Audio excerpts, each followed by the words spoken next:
Name meningeal surface. The meningeal surface consists of the three cranial fossa: anterior, middle, and posterior. First, we'll speak about the anterior cranial fossa. The borders between the anterior and the middle cranial fossa goes by the margin of the lesser wings of the sphenoidal bone, then by the anterior clinoid process, then by the prechiasmatis groove for contralateral sides. Or what situates anterior than it is anterior cranial fossa.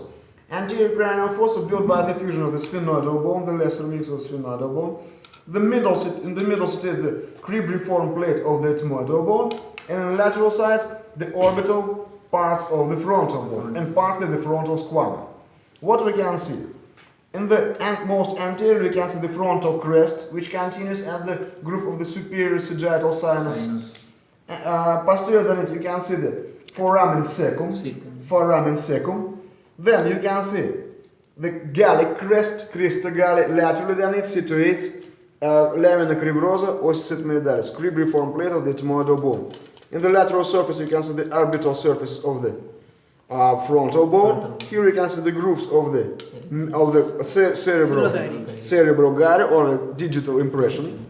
Yes, on the posterior side you can see the lesser wings of the sphenoidal bone. This is posterior clinoid process. This is all about the anterior cranial fossa. Now we go to the middle cranial fossa. The middle cranial fossa built by the body of the sphenoidal bone, which names sella turcica, the greater wings of the sphenoidal bone, anterior surface of the petrous part of the temporal bone, and squamous part of the temporal bone also. Let's speak about sphenoidal bone first. What we can see in the middle, you can see the body of the sphenoidal bone, which names sella turcica. Anteriorly, you can see the tuberculum cella. Posterior, the dorsum of the cell. On the dorsum, you can see posterior clinoid process. On the lateral sides of the body, you can see the groove sulcus arteria carotis interna. And you can see the foramen, which have the irregular shape, yes, which names foramen lacerum, built by the connection between the apex of the petrous part with the body of sphenoidal bone. On sphenoidal bone in the body, in the middle, you can see the hypophyseal fossa. And anterior than anterior tubercle, you can see the prechiasmatis groove, which leads into the optic nerve canal, canalis nervi optici. Between the lesser and the greater wings, here you can see the superior orbital fissure. Yes, better to show it from the cavity of the scalp. Superior orbital fissure. Yes, sir. Fissura orbitalis superior. For the nose. Yes. Then, on the greater wings of the sphenoidal bone, you can see three foramens: rotundum, ovale, spinosum. Yes. And now we'll speak about temporal bone. First, this temporal squama. The temporal squama separates from the anterior surface of the petrous part via the petrous squamous fissure. Yes. On the temporal squama, you can see the impressions of the gyruses and the grooves of the atries and veins. And that's all. On the anterior surface of the petrous part, we can see at the level of the apex trigeminal impression. Also, in the middle, you can see the arcuate eminence. Anteriorly and laterally than the arcuate eminence, you can see two hiatuses. Hiatus canalis neri petrosi majoris, which situates most medially. Hiatus canalis neri petrosi minoris, which situates most laterally. These hiatuses lead into the same name canals. At the level of the apex, you can see the foramen lacerum. Yes? Posterior than the arcuate eminence, here you can see the plane surface, which names roof of tympanic cavity, tegmen tympani.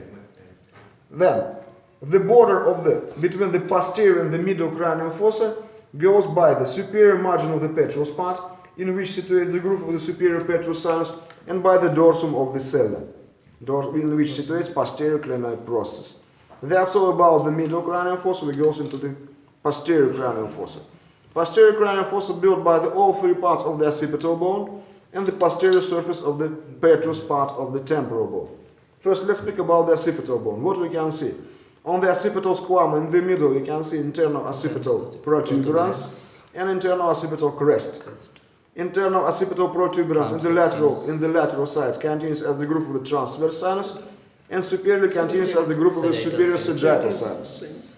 And when you can see the fusions between the crest, protuberance, and the groove of two sinuses, you can see the cross-shaped eminence. Yes, eminentia cruciformis, cruciate eminence. Yes, which separates occipital squama for two paired fossa, two superior and two inferior. Superior we name occipital, inferior is named as cerebellar fossa.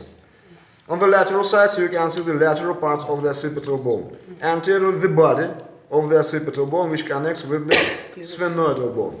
On the body, you can see the clivus. On the lateral sides, you can see hypoglossal nerve canal. And in lateral sides of it, you can see the jugular notch. Jugular notch, better to show it here, yes? Jugular notch is here, this one, or this one, which fuse with the jugular fossa of the temporal bone and the build jugular foramen. Jugular foramen also present here. Then, the fusion of all three parts of the occipital bone build the foramen magnum. Occipital bone separates from the posterior surface of the petrous part, while the groove of the inferior petrous sinus, sulcus sinus petrosus inferioris. On the posterior surface of the temporal of the petrous part, on the middle you can see the porus acousticus internus, which leads into the meatus acousticus internus. At the level of the arcuate areas, you can see the subarcuate fossa. And between the porus and the subarcuate fossa, you can see apertura externa aqueductus vestibule. On the base of the petrous part, on the posterior surface, you can see the groove of the sigmoidal sinus, sulcus sinus sigmoide, and at the groove of the inferior petrous sinus here, better to show it on the bone. Yes, here you can see the apertura externa aqueductus vestibule, external aperture of the vestibule aqueduct. That's all about internal base of the skull. Yes. Please, now write your